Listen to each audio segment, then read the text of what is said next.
ፈንቅል ኤሪ ሚዲያ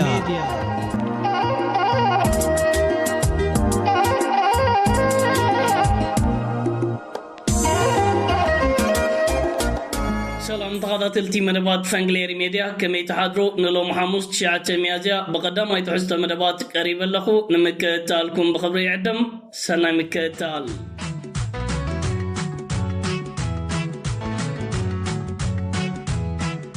كبرى تغادلتي باتي قدام ينرى قداس زعبامس ان فلم سرعات بالتقنات ارمت كعت توسيد ويركبالو از سرعات كا عبيت زقون مقطعات اب قدمي تغتير يركب سرعات بالتقنا بمنجدي هورن روبي وابيلو بمنجد منستر قدات وصاي نايت هاجر زكاد مربوب حبريتا نيرترا نابز تغسيتو جركب زلو حدغني عالماو كنتات متاو ኤርትራ ካቢራን አጽዋራት ተቀቢላ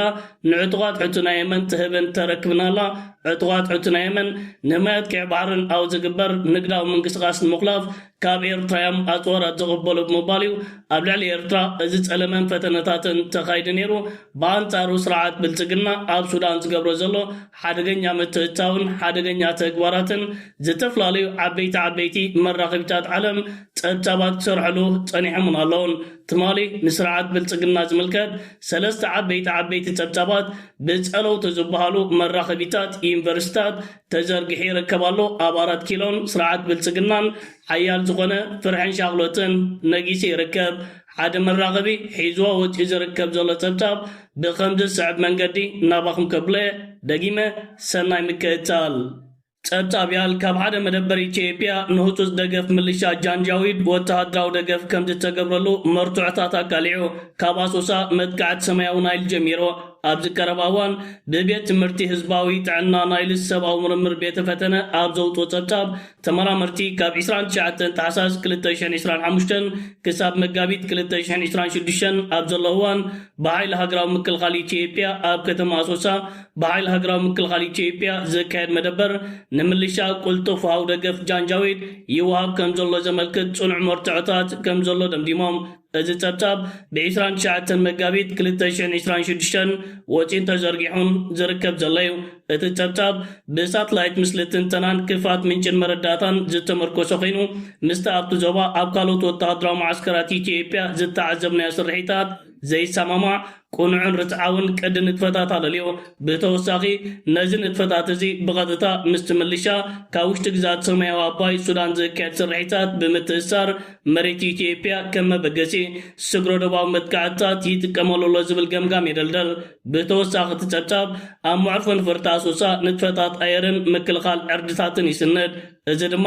መናፅ ምክልኻል ቦታታት ምስ ባዕትሕተ ቅርፂ መዕርፎ ነፈርቲ ከም ሓድሽ ሃንገር ዝተደልደለ ኮንክሪት መዋቕራት ይርከብዎ እዚ ርኽበታት ምስ ኣቐዲሙ ብሮይተርስ ዝቐረበ ጸብጻብ ዝሰማማዕ ኮይኑ ተኣማንነት ናይቲ ትንታነ ዝያዳ ይሒሎ ብመሰረት ጸብጻብ እዚ ደገፍ ካብ ውሽጢ ንጡፍ ወተሃደራዊ ትካል ኢትዮጵያ ምስ ሓደ ብተኣማንነት ተግባራት ምጽናፍ ዓሌት ፈጺሙ ተባሂሉ ብተኣማንነት ዝተኸሰ ዕጡቕ ተዋሳይ ዝተኣሳሰር ምዃኑ ይሕበር እዚ ድማ እቲ ኣብ ዳርፉር ኣብ ዝተኻየደ ግጭት ንዝተዋፈሩ ወገናት ኣጽዋር ከይሰጋገር ዝኽልከል ውሳነ ባይተ ጸጥታ ሕብራት ሃገራት 1519 ንጹር ምጥሓስ ምዃኑ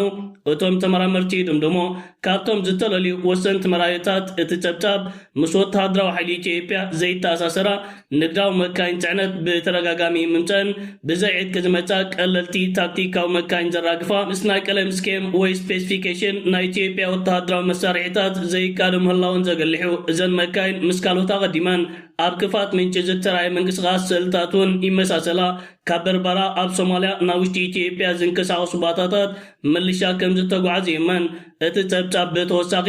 ምምጻእ ስታንዳርድ ናይ መራክብ ኮንቴነራት ክሳብ 150 ኣባላት ከእንግድ ዝኽእል ቴንዳታት ምህላው ከምኡውን ምስ ወተሃደራዊ ቅዲ ኢትዮጵያ ዘይካዶ ከቢድ ምንቅስቓስ ተሽከርከርትን ዕጥቃዊ ሃብታትን ሓዊሱ ልዑል ወሰኽ ምንቅስቓስ ናይቲ መደበር የሰብል ብተወሳኺ ህላዊ ዓበይቲ መኽዘናት ነዳዲ ብምልላይ ቀጻሊ ሰፊሕ ስራሓት የኽእል ካልእ ወሳኒ ርኽበት ድማ እዘን ቀለልቲ ታክቲካዊ ተሽከርከርቲ ኣብ ውሽጢ እቲ መደበር ምምሕያሽ ኮይኑ ኣው ድማ ንከበድቲ መዳፍዕ ዝኸውን ናይ ምትካል ስርዓት ተገጢሙለን ኣለዋ ሳትላይት ምስሊ ኣሳት 1.6 ሜትሮ ንውሓት ዘለዎም ነገራት ምስ 50 ካቢላር መዳፍዕ ዝሰማማዕ ኣብ ጥቃተን ዝተመሓየሻ ተሽከርከርቲ ተቐሚጥ የርኢ እቲ ጸብጻብ ብተወሳኺ እዚ ንጥፈታት ምስቲ ኣብ ሱዳን ኣብ ባይታ ዝረአ ዘሎ ምዕባለታት ዝተኣሳሰር ኮይኑ ኣብ ተመሳሳሊ እዋን ኣብ ኩርሙክ ኣብ ስግር ግንባራዊ ሰማያዊ ኣባይ ካብ ዝተኻየደ ውጋት ብስእልታትን ቪድዮታትን ተመሳሳሊ ሕብሪ ዓቐንን ኣቃውማን ዝሰማምዑ ተሽከርከርቲ ተራዮም መደበር ኣሶሳ ካብ ኩርሙክ ኣስታት 100 ኪሎ ሜትር ርሒቑ ዝርከብ ኮይኑ ኣብ መንጎ ክልቲኡ ቦታታት ዘሎ ስርሒታዊ ምትእስሳር ዘደልድል እዩ እዞም ዝተጠርነፉ ምርኣያታት ብግዛት ኢትዮጵያ ዝሓልፋን ብምልሻ ቁልጡፍ ወሃብ ደገፍ ጃንጃዊድ ኣብ ውሽጢ ሱዳን ዝካየድ ስርሒታት ንምድጋፍ ዝጥቀሙለን መስመራት ቀረብ ወተሃደራዊ ምትእስሳር ዘየቋርፅ ስእላዊ ምርትዑታት ምዃኖም እቲ ጸብጻብ ይድምደም እዚ ድማ ነቲ ግጭት ከቢድ ዞባዊ ሸነኽ ዝውስኽን ብዛዕባ እንታይ ንጽፍሓት ናይዚ ደገፍ እናዓበየ ዝኸይድ ዘሎ ሕቶታት ዘልዕል ምዕባለ እዩ ክቡራት ተኸታተልቲ እዚ ኣገዳሲ ጸብጻብ ካብ ኣሜሪካ ወፂን ተዘርጊሕን ዘሎ ክኸውን እንከሎ ብሉምበርግ ብተመሳሳሊ ስርዓት ብልጽግና ኣብ ውሽጢ መሬት ሱዳን ዘካይደ ዘሎ ሓደገኛ ምትእትታው ብመንገዲ ኢትዮጵያ ኣቢሉ ናብ ሱዳን ዝመሓላለፍ ዘሎ ዕጥቅን ኣፅዋራትን ሰራዊትን ዝምልከቱን ጸብጻባት ኣቕሪቡ ይርከብ ኣሎ ብሉምበርግ ኢትዮጵያ ኣብዚ ዝሓለፈ 3 ወርሒ ጥራይ 12 በረራታት ብመንገዲ ኣየር ኣብ ምግባር 1259 ሰራዊት ጃንጃዊድ መንገዲ ኢትዮጵያ ኣቢላ ብዶባት ኣቢላ ናብ ውሽጢ መሬት ሱዳን ከም ዘተወት ኣብዚ ጸብጻባት ብምግላጽ መንገዲ ኣየር ኢትዮጵያ እውን ኣብ ከምዚ ዓይነት ገበናዊ ተግባራት ተሸሚሙ ይርከብ ስለ ዘሎ ማሕበረሰብ ዓለምን ህዝቢ ዓለምን ነዚ መንገዲ ኣየር ኢትዮጵያ ክንፍንፍኖን ከይጥቀመሎን ጻውዒታት ቀሪቡ ይርከብ ኣሎ እዛ ቀዲሙ ብሮይተርስ ወፂ ዝነበረ ጸብጻብ ሕጂኻ ብሉምበርግን ኣብ ኣሜሪካ ሓደ ካብቶም ዝዓበዩ ናይ ምርምር ዩኒቨርሲቲ ዝኾነ ንኢትዮጵያ ዝምልከት ከምዚ ዓይነት ጸብጻባት ዘርጊሖም ይርከቡ ኣለዉ ውድብ ሕብራት ሃገራት ሕብረት ኤውሮፓ መንግስቲ ኣሜሪካ ኣብ ዝቕጽሉ ቀረባ እዋናት ኣብ ልዕሊ ኢትዮጵያ ሓያል ዝኾነ እገዳታት ከካይዱ ዝለዓለ ተኽእሎታት ኣሎ ስርዓት ብልጽግና ንዓና ንኤርትራውያን ካብ ዜሮ ተበጊሱ ክስታትን ጸለመታትን ኣካይዱ ኣብ ልዕሊና እገዳን ሓደጋታትን ክፈጥር ዝሓሰቦ እሾኽ ንሓፀርያ ጉድጓድ ንፋዕርያ ነታ ጉድጓድ ባዕሉ ኣትይዋ ይርከብ ኣሎ ኢትዮጵያ ኣብ ቅድሚያ ከቢድ መቕጻዕቲ እናተጸብያ ይርከብ ብፍሉይካ ምክልኻል ናይቲ ሃገር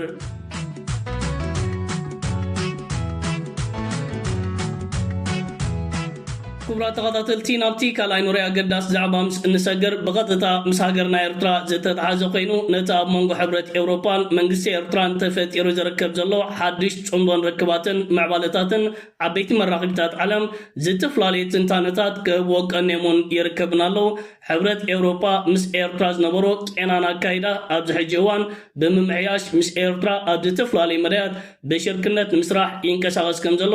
ኣባላት ሕብረት ኤውሮፓ ዝኾነ ሃገራት እውን ምስ መንግስቲ ኤርትራ ጽምዶን ርክባትን ንምሕያልን ንምድልዳልን ድሮ ምንቅስቓሳት ጀሚረን ይርከባ ከም ዘለዋ ኣብዚ ጸብጻባት ይጥቀስን ይግለጽን ኣሎ ሕብረት ኤውሮፓ ምስ ኤርትራ ኣብ ቁጠባዊ ከምኡውን ጸጥታዊ ጉዳያት ዝምልከት ጸቒጡ እናሰርሐ ይርከብ ኣሎ ኤርትራ ኣብ ማያት ቅዕ ባሕርን ዞባ ቀርኒ ኣፍሪካን ንምርጋእ ትጫወቶ ዘላ ግደንተራን ሕብረት ኤውሮፓን ኤርትራ ከም ቀንዲ መሻርክቲ ጠሚትዋ ይርከብ ኣሎ ብፍላይ ጸጥታዊ ውሕስነት ማያት ቅዕ ባሕሪ ኣብ ምርጋእ ኤርትራና ዘለዋ ግደንተራን ብቓላቱን ዝግለጽ ኣይኮነን ኣብዚ ሕጂ እዋን ናይ ዓለም ንግዳዊ ንጥፈታት ብባሕሪ ዝግበር ተሰናኺሉ ዝርከብ ዘሎ እቲ እንኩን መጻይ ውሑስ መስመራት ማያት ቅዕ ባሕሪ ምዃኑ ይዝጥቀስ እዚ ስለ ዝኾነ ሕብረት ኤውሮፓ ንኤርትራ ከም ቀንዲ መሻርክቲ ብምጥማት ኣብ ከምዚ ዓይነት ምንቅስቓስ ኣትዩ ዝርከብ ዘሎ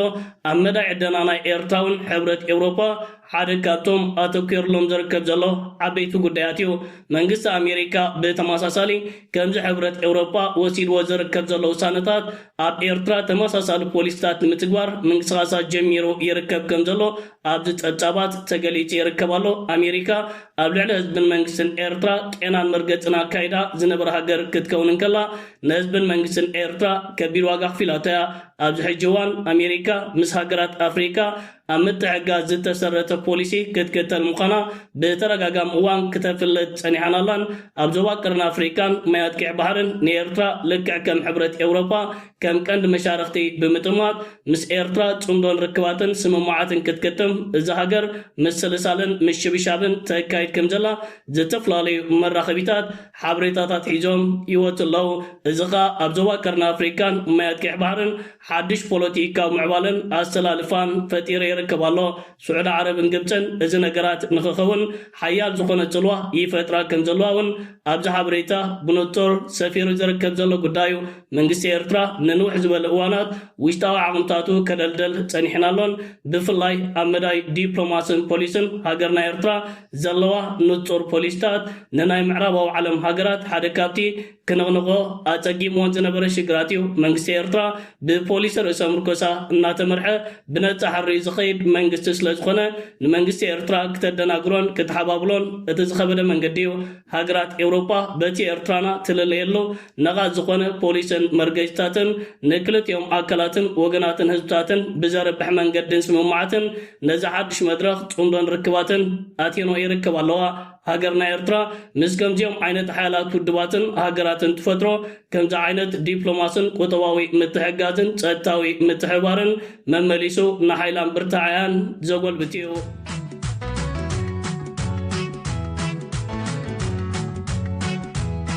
كبرى تغطيتي نابسال سايناي موداتا نري زعبا مس انسجر بقطتا مس هاجرنا ايرترا زت تحاجه قينو حدا مربب حبريتا ايرترا ابزوبا قرن افريكان مايات كي بحرن اب غداي درونات حيالن صلاويتن هاجر كوينا تمت كمزلا صبصابات يزوتيو يركبالو از قريبو زركب زلو صبصاب بخمد صعب منغدي نابخم كبلو ايرترا امبراق افريكا حداس حيلي سب البو نفرت كوينا تقلقلا ناي روسيا ناي ايران شهاد كمون ناي تركي تي بي تي تو درونات ابيدا لوا ኤርትራውያን ፓይሎታት ኣብ ሃገራት ወሽመጥ ዓረብ ኣብ መንጎ 2018-2020 ሰብ ኣልፎ ንፍርቲ ንምንቅስቓስ ሰልጢኖም እዮም ቱርኪ ቲቢቲቱ ድሮናት ከምኡውን ኣብ መንጎ 2025-2026 ተረኪባተን ናይ ኢራን ሸሃድ እውን ኣብ መጀመርያ ዓመት 2026 ከምኡውን መወዳእታ ዓመት ናይ 2025 ተረኪባተን ኤርትራ ናይ ሰለስተ ሃገራት ካብተን ብደረጃ ዓለም ሓያላት ዝኾና ድሮናት ኣብ ኢዳ ረኺባ ትርከብ ኣላ እዚ ኸኣ ኤርትራ ኣብ ዞባ ቀርኒ ኣፍሪካን ማያት ቀይሕ ባህርን ጸብለልትነት ድሮናት ዝሓዘ ወተሃደራዊ ሓይሊ እናሃነፀት ትርከብ ኣላ كبرى تغطاتلتي از تصبصاب بخمس خنبو بچنعكم منغدي قريب زركب زلو ايرترا نايران درونات يتيا نايتركو درونات يتيا بمبال ابز على فكل توارح ز تغطاتلنايو عبيت زيناتات ناي سغر غوربيت شاولوتن فرحان زعبلو لينيرو بلصقنا نزعل فكل تعامتن فرقان ابل على ايرترا بسبب بحرن افدق بحرن بدروناتن نفرتكيناتن مدكعتات كايدي بمبال كصللن كعبدن تغطاتلنا تعزيمنا نيرنا عبد الحج وانجن درونات غبرز نبر بروباغندا تساتي جركب زلو مخنياتو نشعبيانا ايرتران ابيدان تايركبالو صبو غير فليتو سلازركب ኤርትራና ወታደራዊ ሓይላ ካብ ግዜ ናብ ግዜ እናደለለት ትኸይድ ኣላ ኣብዚ ዘለና እዋን ኣብ ዓለም ብፍላይካ ኣብ ዞባ ቀርኒ ኣፍሪካን ማያት ቀይሕ ባህርን ሓያልን ዶልዶልን እንተዘይኮንካ መፃወቲ ምዕራባዊ ዓለምን ቀደምቶምን ክትከውን ልዑል ተኽእሎታት ስለ ዘሎ كبرى تغطاتلتي فنكل اير ميديا نلوم أدالي زنبركو قداماي تحست مدبات ازاق تكتاتلو تنعكمي زمسل نيرو امنا يمشيت بكال مدبات كساب النراغب سلام وسناي أبزلقمو بروخ معال تذكرين